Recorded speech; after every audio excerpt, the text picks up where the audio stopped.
Now, on 105.9 FM and streaming worldwide on the WMAL app. O'Connor and Company.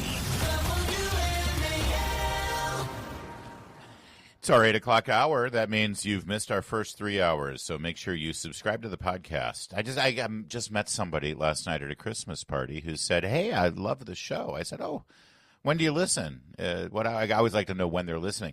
So apparently he listens in the afternoon. He listens to the podcast. Oh. There's a lot of podcast listeners out there, so grab your version of it and subscribe on whatever podcast platform you enjoy. Coming up in 30 minutes, our Secretary of Transportation, Sean Duffy, right before one of the busiest travel weekends in the calendar. It's Larry O'Connor with Cassie Smedile. Good morning, Cassie. Good morning, Larry. Yes, excited to talk with the Secretary. Yes, back-to-back Navy guests. We had Sean Spicer moments ago, and now KT McFarland, former National Security Advisor to President Trump. And what a game that was. Go Navy. That was pretty awesome. Yeah, it really was.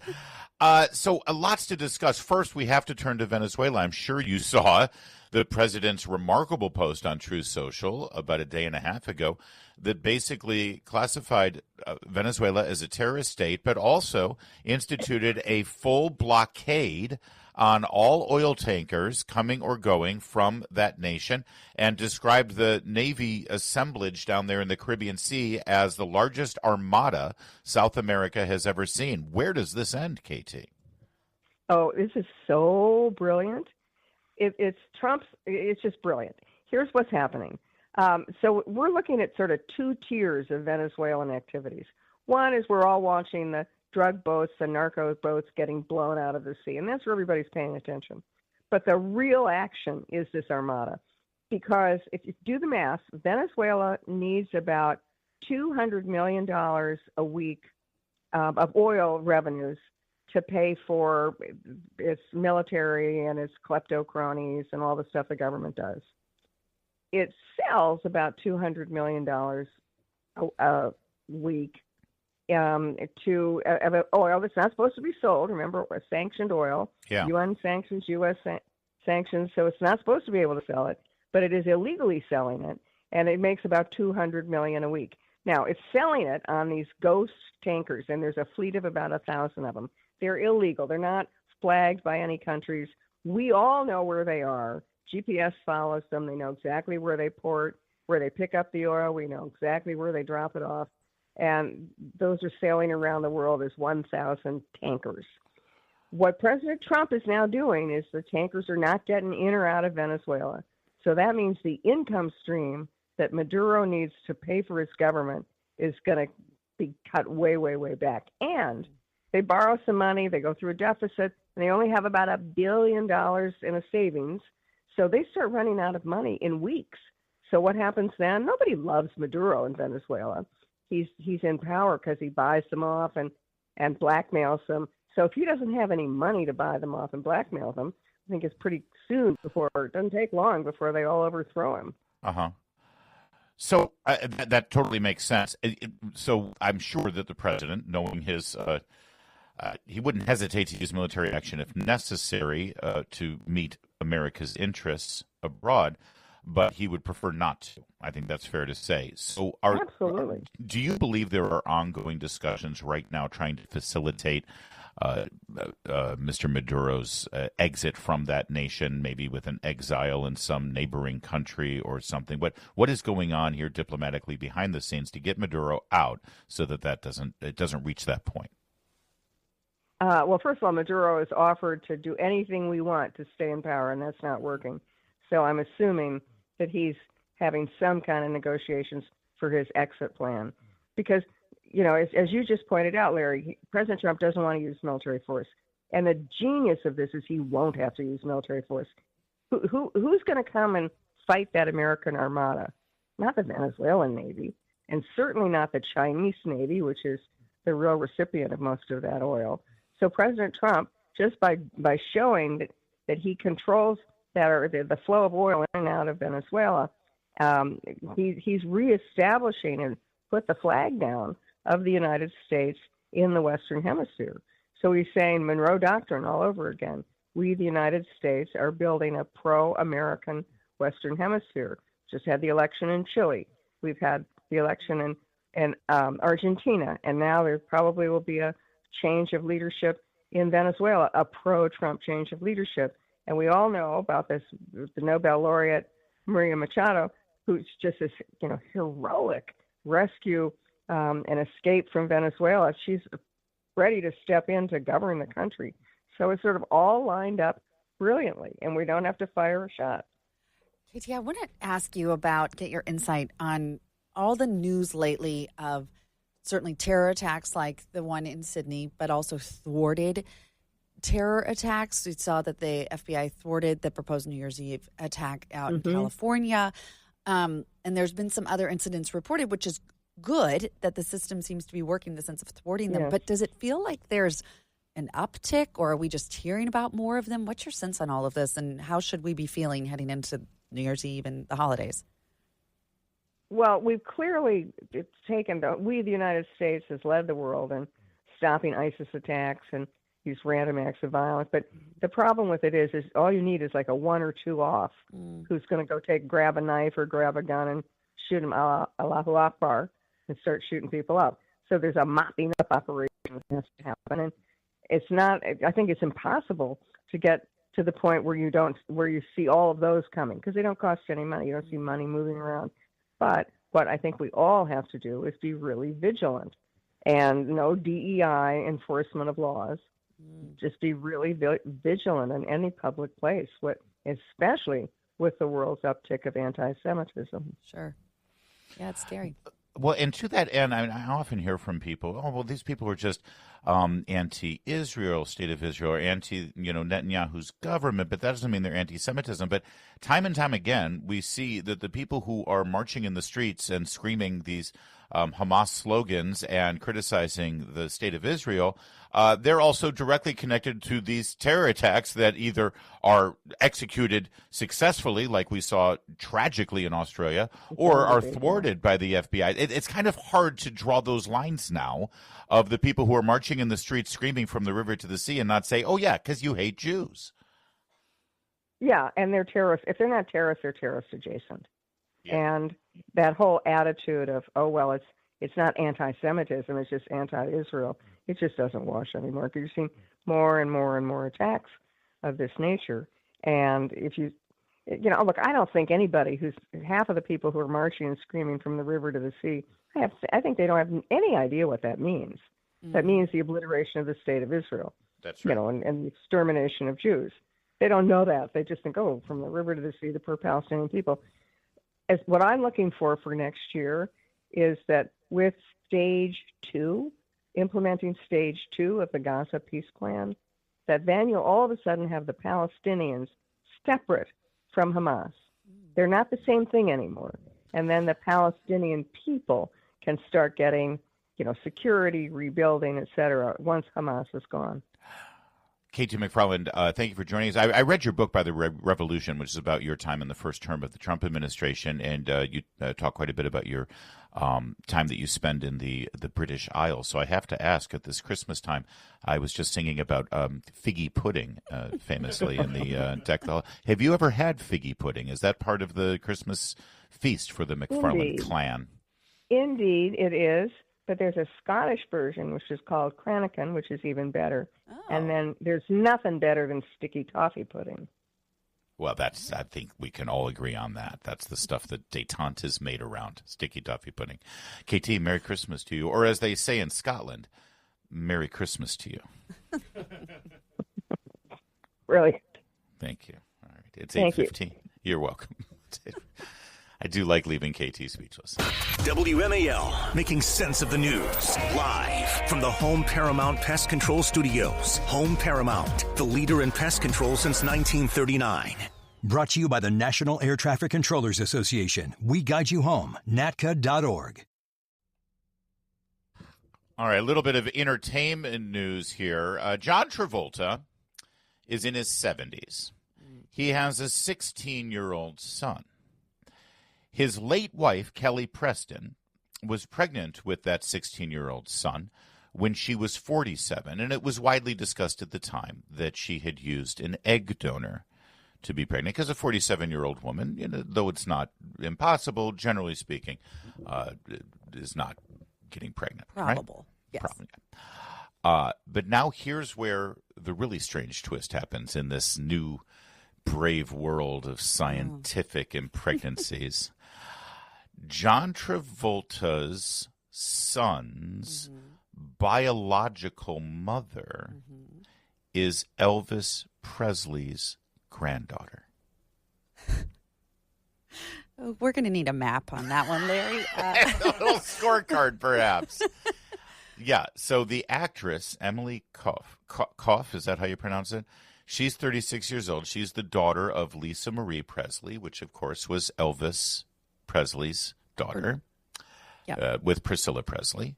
It is said in a lawsuit that is unrelated to the Travoltas, I believe, that that Lisa Marie's daughter, Emily, Elvis's granddaughter, donated the egg that Kelly Preston and John Travolta utilized to have their youngest child.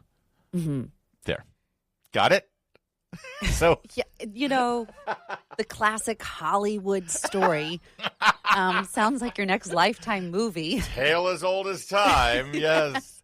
Yeah, so, it's Riley Keough, who's an actress now. That's the granddaughter. Right.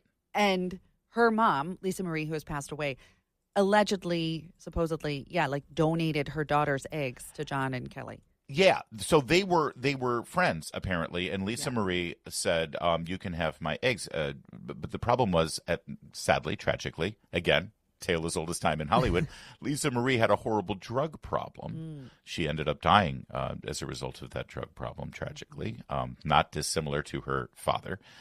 And Kelly Preston was reluctant to use Lisa Marie's. Here's how the Hollywood conversation goes. Oh, you guys want to get pregnant? You can totally use my eggs. I'll donate my eggs to you. And Kelly Preston's like, oh, thanks, Lisa Marie. Thanks. I'm not having that drug-addled egg in my body.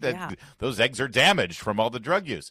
So instead, they worked out they didn't want to use Lisa Marie's eggs, so they ended up using Lisa Marie's daughter's eggs.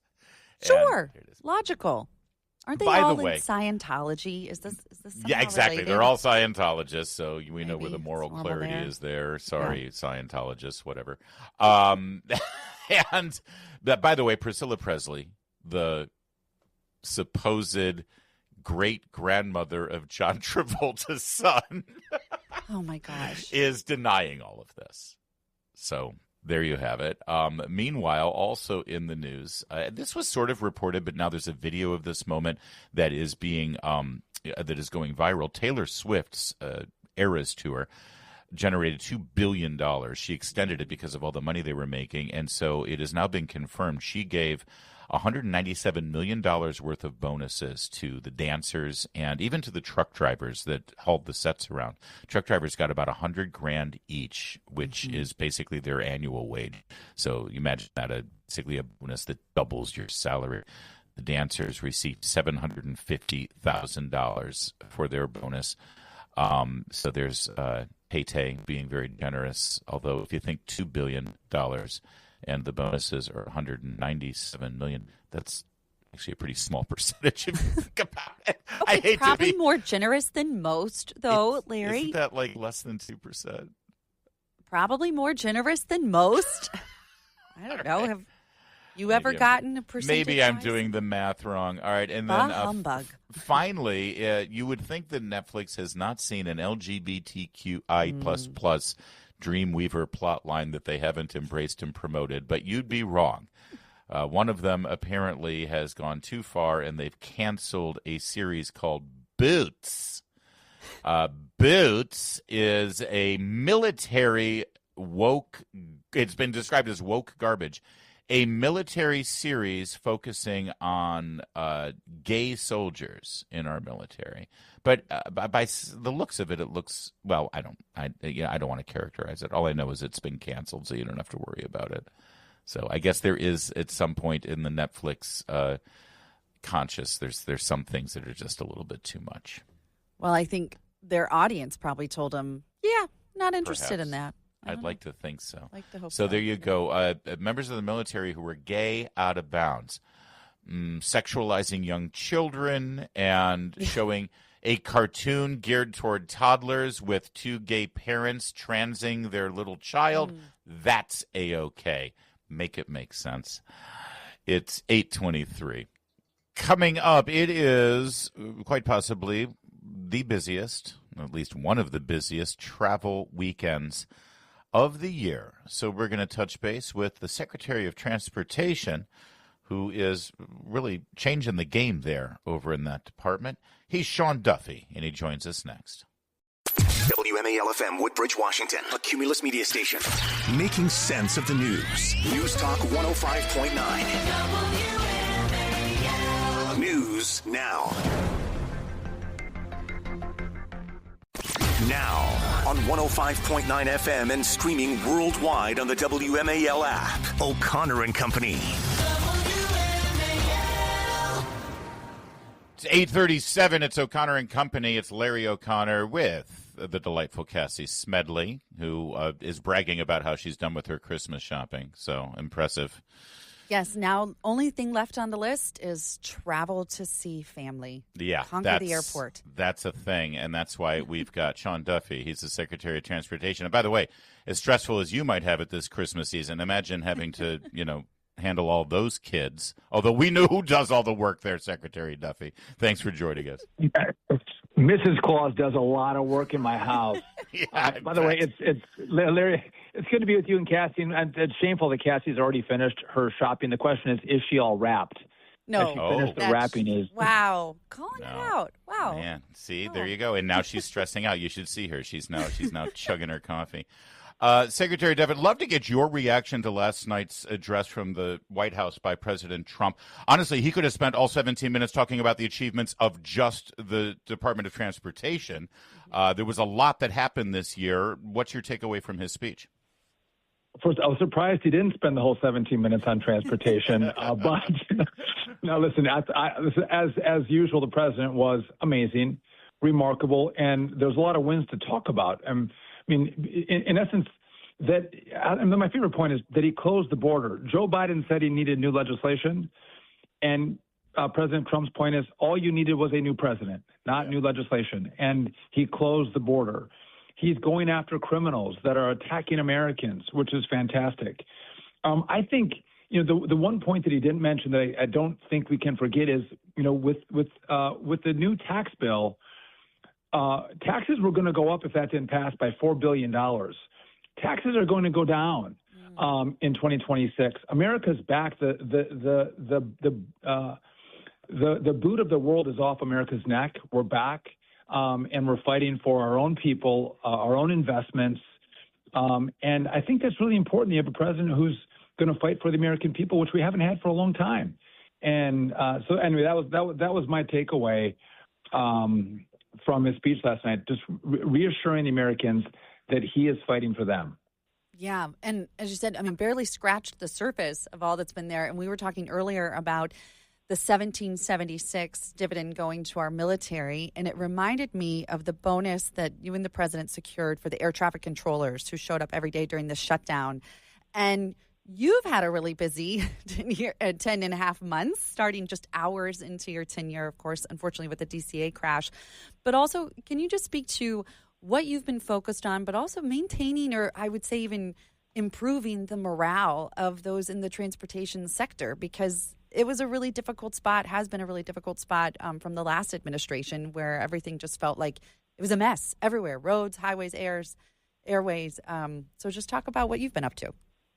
Yeah, so I think there's a mentality in DOT, but all of government, that you can't get things done. The government can't move. The government can't fix problems. And I know that was the feeling at the FAA and a lot of DOT. And we said, no, actually, we're going to take on the biggest problems. We are going to try to fix those problems, and we're all going to work together to do it. And at the FAA with air traffic control, when I first got here, they, in essence, told me, we can't fix this. We can't do it. And right now we got $12.5 billion from the big, beautiful bill. We're in the process of laying new fiber. We're switching over from copper. Again, the FAA is really old. 30% of that work is already done. So we have to go from analog to digital, new radar, new radios, new voice switches. All are coming in air traffic control. Now, this is all going to be done by the end of 2028. It takes some time to do this. We have a massive network, but we also need additional money, which the Congress knows about. We have to build new software, and new software is going to give us the ability to control the airspace with new aircraft, new advanced air mobility, they're eVTOLs, the Ubers in the air, the vertical lift aircraft that are coming online. So, but we are moving incredibly quickly. We're trying to bring, you look at transit. Transit, if you're liberal, you love transit. Right. D.C. doesn't work without transit. You can't have everyone drive a car. And I think WMATA does a pretty good job. But others, you see the violence. It's like the train stations, subway stations are homeless shelters. Yeah. We're trying to push cities to clean this crap up. You know, to that end, Washingtonians here, Secretary Duffy, have seen the tangible results of your efforts at Union Station to start with. We'd love to see it go down to metro stations as well. But tell me about the challenges you had at Union Station, how quickly you turned the atmosphere around there, and can this be made permanent? I mean, if someone like Buttigieg gets back in there, who loved to take selfies of himself on the train, but, you know, not dodging all of the homeless drug addicts in the train station, are these changes to Union Station able to be permanent and part of the legacy of that great building? Well, good leadership, it can never be permanent. You can always have a bad election that gives you bad secretaries of transportation that could bring Union Station back to what it was. We made it clean. It smells nice. It looks nice. So, you know, it's amazing. But you know, with the Northeast Corridor, a lot of people ride Amtrak. In 2026, we are going to focus on how do we make Amtrak and the ride on Amtrak better? Can we improve the internet? Can we improve the food service? You know, can we improve the on-time performance of Amtrak? Those are the things we're going to focus on as well. Great. And in the DC area, you look at the American Legion Bridge. That project was ready to go, and we are pushing Maryland and the governor to move this project along. We're ready, and there's big projects in the Beltway that we can take on to improve traffic. Keep us updated on that. We've been screaming about that for the longest time. Frankly, there needs to be another bridge, but the Maryland side is not open to it further up the Potomac, but maybe we can work on that as well. I know you're on a hard out here, Secretary Duffy. We appreciate your time. Don't be a stranger. I will not. Merry Christmas, guys. Merry Christmas. It's 8:43. WMAL, making sense of the roads, because traffic doesn't always follow the pattern. Download the WMAL app to stream us for free. We got an update here on a story we discussed earlier this morning in the 5 o'clock hour about the departure of Dan Bongino as Deputy Director of the FBI. A lot of speculation about what that means. Let's face it, you know, yes, the FBI is, you know, now wondering what's the future for us. The American people, you know, all that. What we care about is how does it affect WMAL? Right, of course. How does it affect us and our radio existence? And our buddy Vince Colonnese. I had said, listen, I assume that Vince is going to stay on the radio show. Dan will come back to the podcast.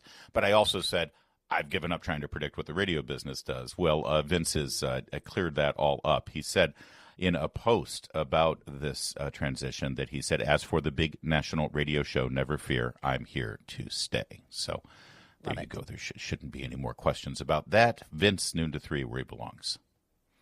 Right Love here to on hear it. WMAL. There you go. There you go. Meanwhile, over in Arizona, the Turning Point USA America Fest that they have every year is happening. It's on. Candace Owens not on the lineup. But get this. Today's lineup, Erica Kirk, Ben Shapiro, Tucker Carlson, Megyn Kelly, Russell Brand. Wow. Who doesn't want to be in the back green room for this fest? What I mean, listen, I love the idea in the Andrew Breitbart spirit. All voices are welcome. You know, let's go. Let's have at it. You guys disagree, that's fine too. You know, let's have. But the relationship of Tucker Carlson, Ben Shapiro, Megyn, that goes well beyond disagreement at this point.